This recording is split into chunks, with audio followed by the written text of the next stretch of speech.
Okay, we're back. It's Cool Rockin' Bear Productions, and today we have a message from our sponsor. So yeah, I'm going to get to it. I'm getting to it today. So we've had a few conversations about the channel, and if you include, at the start of the lockdown or just prior to the lockdown, the videos that we did on Facebook as well as on the YouTube channel, we're north of 700 guitar videos. Now some of them have Ted in his Reaper Crew hat, some of them, don't. Some of them is just like normal Ted.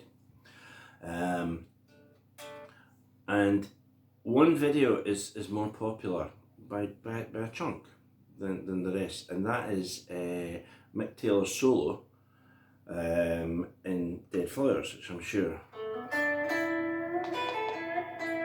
Right? And we're having a conversation about it. I'm getting to it. And the Cool Rockin' Bear said, why don't we just go through it lick by lick? Because the last thing it was just really playing the solo. It's just playing the solo through. So it might be informative, or it might be helpful to anyone who wants to learn this solo, which I would heartily recommend if we just go through it lick by lick. But with his business hat on rather than the Reaper Crew hat, Ted suggested that it would be a good idea if we requested or asked very, very humbly if you could please press the subscribe button, doesn't cost anything, and press like. I mean, we kind of feel, or I feel, you're making me feel like an influencer, Ted. Come on. I feel like, some sort of young influencer dude doing that, please press like. It's like, please press like of this picture of my holiday in Corfu and stuff, But Ted has won me over to the argument that it would help us massively if you could press subscribe, as I say, doesn't cost anything, and press the like button. So that's it, speech over. Did I do all right, Ted? And I might point out that, are you wearing a t-shirt with me on it? No. So, back to music. As I say, the most popular video we've done by quite a chunk is the Rolling Stones' Dead Flowers, and perhaps not due to us, perhaps because the Rolling Stones, in case you didn't look, are a massively popular band, so they're doing it.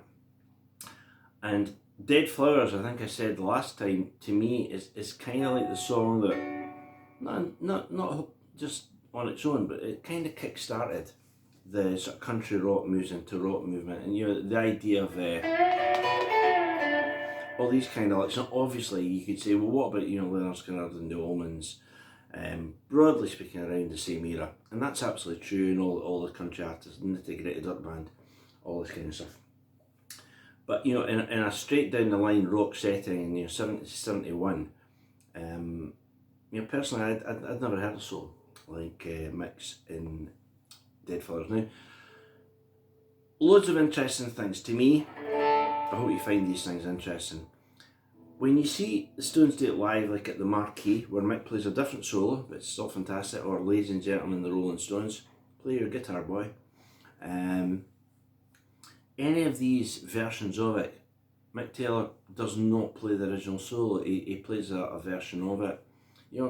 We're seeing one night from a tour of, I don't know, 40 dates, so you probably would vary it a bit. It's a bit much to ask someone to play one solo exactly the same 40 nights on the bounce.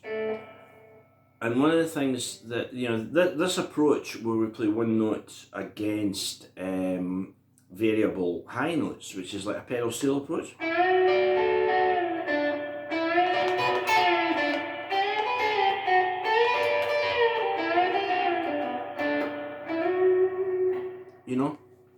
Is very much in evidence in the original solo, which we'll get to in a minute. But sometimes Mick Taylor would play, I believe they call this like just playing a major scale on one string. And sometimes in D, Mick Taylor would play something.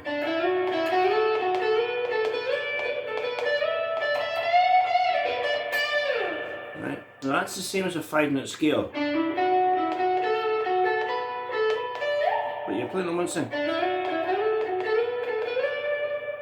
And it means you'd imagine it might be easier playing on one string, but in a way it's actually more difficult because you've got to not undershoot or overshoot the note. But you can slide into them.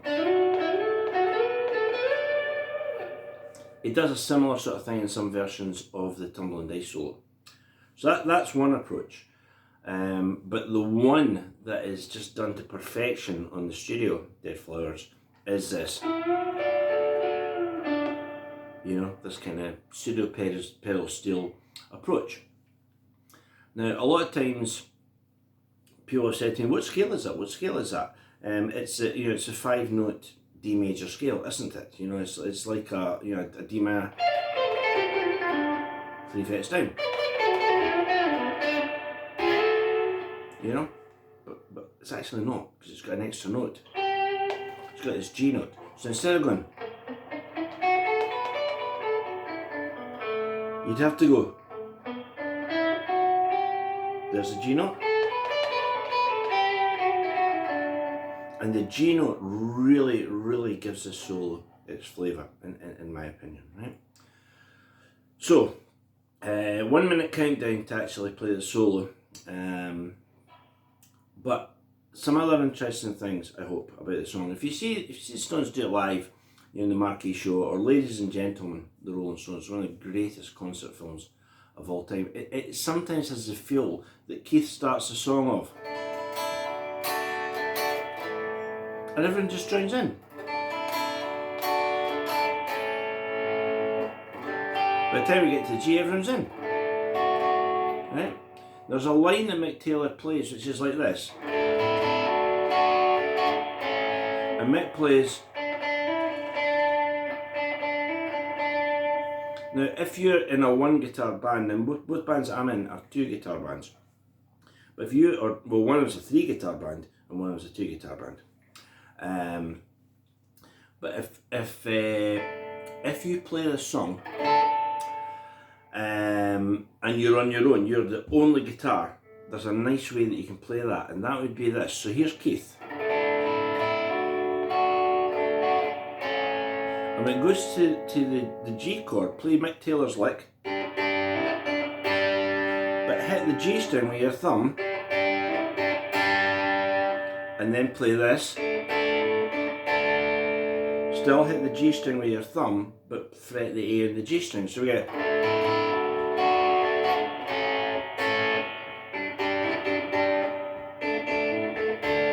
I think that's a really nice way to play it. Now, as the song progresses, Mick Taylor punctuates Mick Jagger's vocals all the time, and he plays these little, you know, all these little phrases.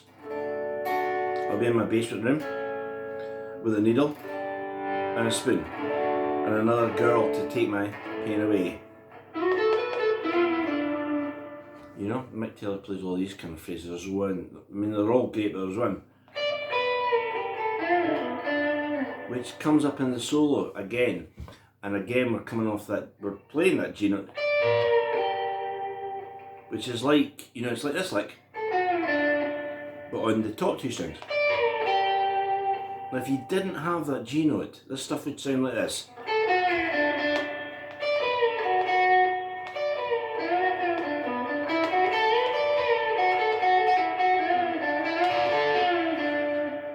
You know, it should be all right, but you know, you pump in the G note and you're getting.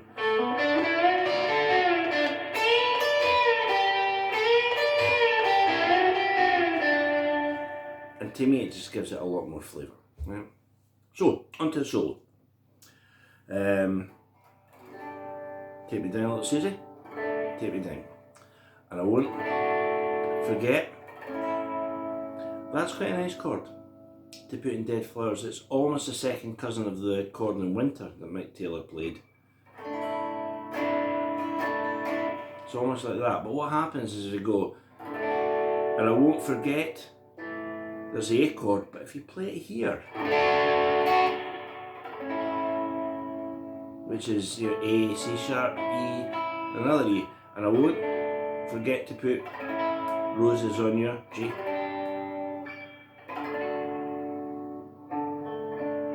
And there's your F sharp. I think that's quite a nice way to do it.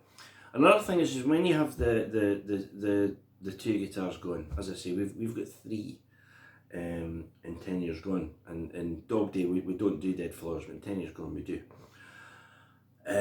So, you know, you've got Alan playing,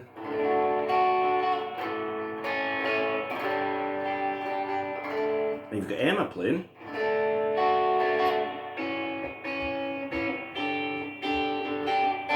so if I played it as well, I think it'd just be a bit of overkill. So, I mean, I hope this is useful. But one thing I sometimes do in Dead Flowers is rather than play the D, A, G, G, I play this.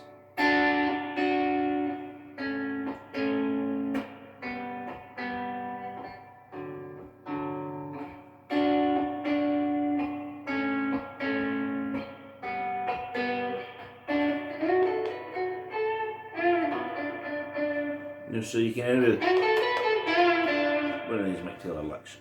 Or as I say, in the second verse he plays, you know, that lick, right? Okay, so let's get to the solo. And I won't forget to put roses on your grave. Right, I'll play in 4 chunks.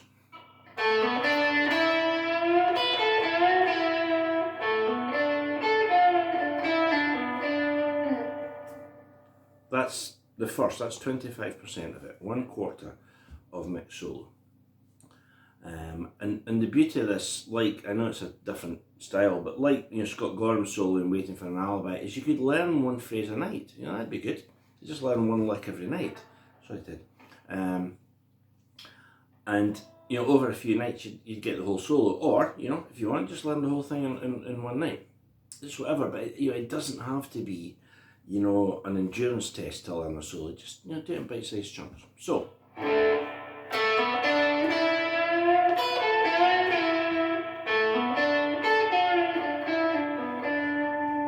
I don't know about you, but I am just totally in the swing when I play that. You know, just playing those notes. It's just fantastic, right?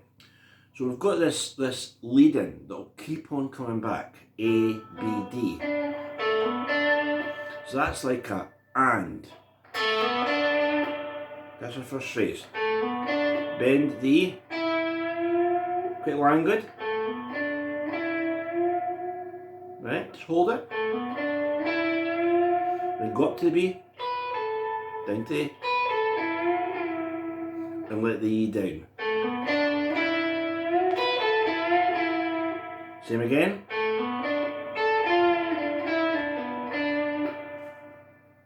Okay. So that's the first quarter rather. Second bit.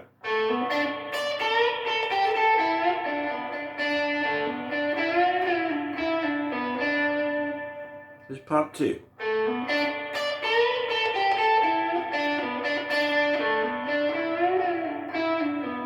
Same beginning. Now this time we're going.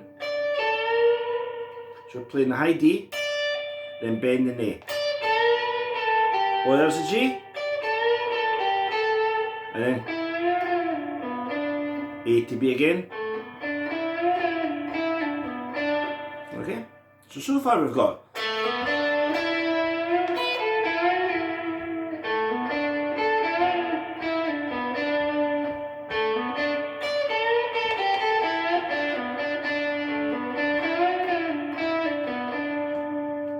and we're halfway through.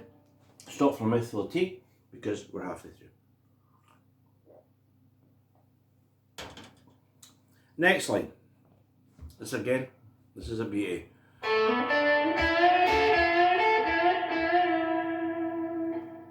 A, B, D. Bend that E. And you get that lovely melodic line. A, B, D. So that's part 3. So far,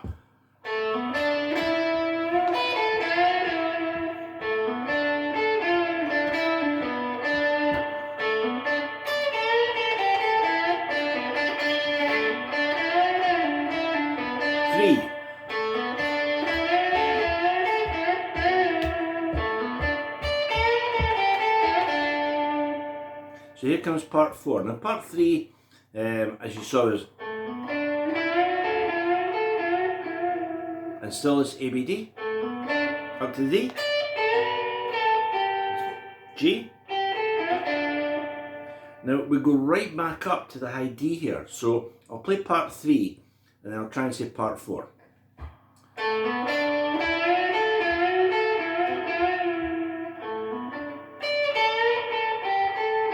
Here comes part 4.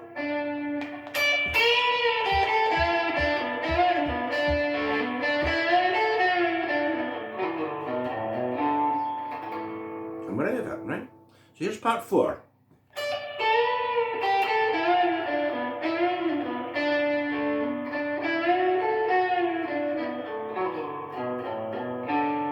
You'll notice this is the first time we've moved away from that 7th fret.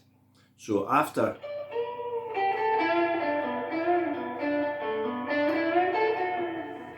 we get part 3. So and we go straight to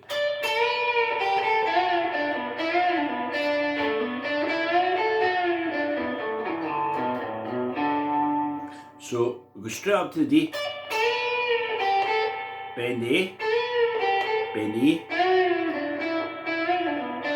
A, B, D, E up to A, and here we're leaving the 7th position. So we're just going to F sharp, E, D, and then, and you'll notice that it's the same notes as, are the same notes as, but just take me down a little Susie, take me down, right? So here's the whole thing.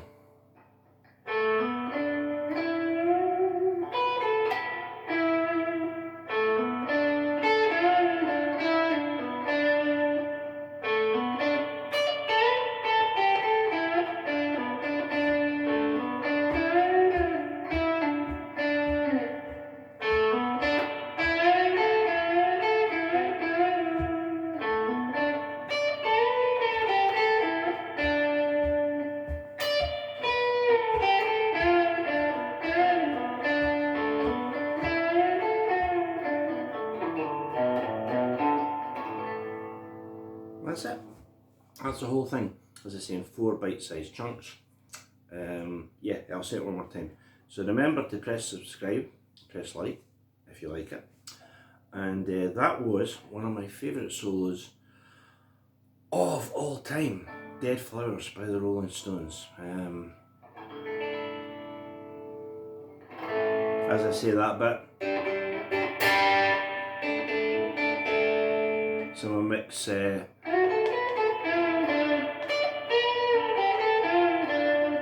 all these licks are just tremendous guitar licks. So once more, feeling.